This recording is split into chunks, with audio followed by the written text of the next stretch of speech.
बोलो गीता माता की जय, लक्ष्मी नारायण भगवान की जय, बैकुंठनाथ की जय। अब 5वां अध्याय प्रारंभ। संन्यास योग।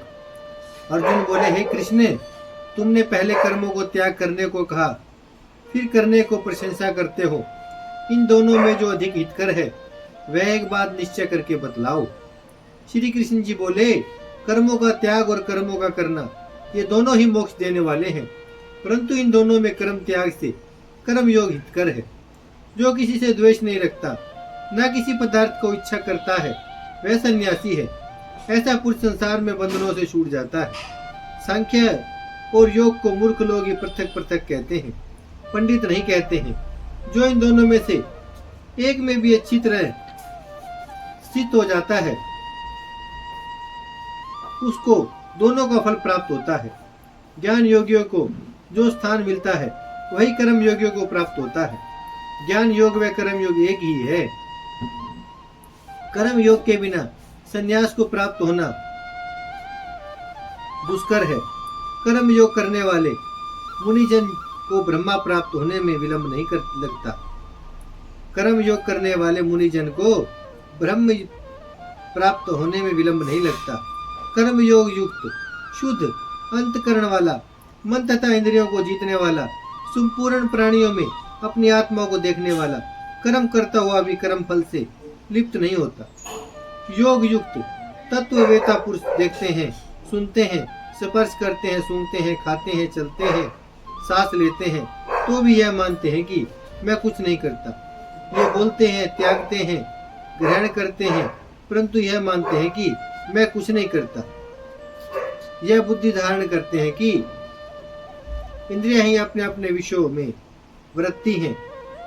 जो प्राणी ब्रह्मा में अर्पण संग को त्याग कर कर्म करता है वह पाप से लिप्त नहीं होता।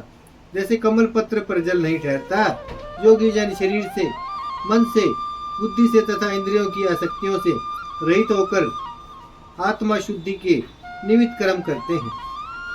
योग युक्त पुरुष कर्म फल त्याग कर मोक्ष रूप शांति का लाभ करता है, और जो योग रहित है वह कर्म की इच्छा के बंधन में पड़ जाता है। सब कर्मों को मन से त्याग करके प्राणी इस नवद्वार की देह रूपी पुरी में ना कुछ करता है, ना करता हुआ आनंद पूर्वक रहता है। परमेश्वर किसी कर्म में प्रवृत्त नहीं करता, कर्म और कर्म फल को उत्पन्न नहीं करता। ये सब प्रवृत्ति द्वारा होते रहते हैं। परमेश्वर किसी के पुण्य तथा पाप को नहीं लेता। ज्ञान का अज्ञान से आच्छादित है, उससे जीव मोह को प्राप्त हो जाते हैं, परंतु आत्म ज्ञान के द्वारा जिसका ज्ञान नष्ट हो गया है, उनका वह आत्म ज्ञान परमेश्वर के रूप को ऐसा भाषित करता है। जिस प्रकार सूर्य संपूर्ण संसार को प्रकाशित कर देता है, उसी परमात्मा में जिसकी बुद्धि शिथिल है, उसी में मन लगाते हैं, उसी में निष्ठा रखते हैं, और जो सदा उसी के ध्यान में लगे हैं, दान द्वारा जिनके सब पाप नष्ट हो गए हैं, वे इस संसार में जन्मते नहीं।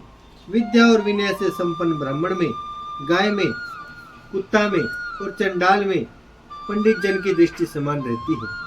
जिसके मन में इस तरह की समानता उत्पन्न हो गई है, उन्होंने इस लोक में जन्म मरण रूप संसार को जीत लिया है, क्योंकि ब्रह्मा निर्दोष और सर्वत्र समान है। इसलिए वे ब्रह्मा को प्राप्त हो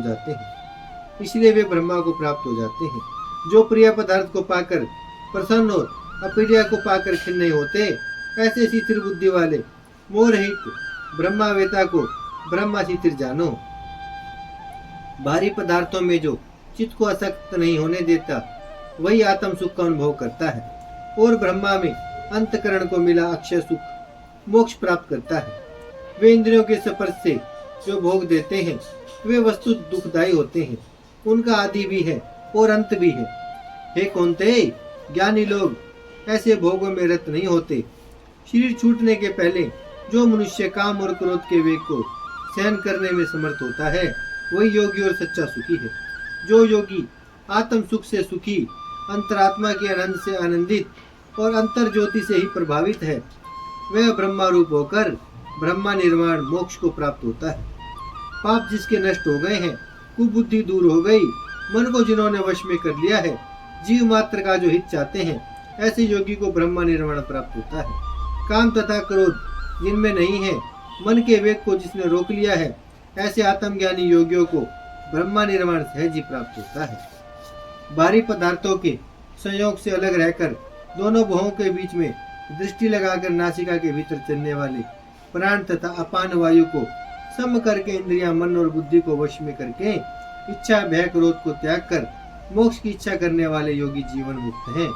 जो मुझको सब यज्ञों और तपों का भोक्ता, संपूर्ण लोकों का स्वामी और सब प्राणियों का मित्र जानते हैं, उन्हीं को शांति प्राप्त होती है।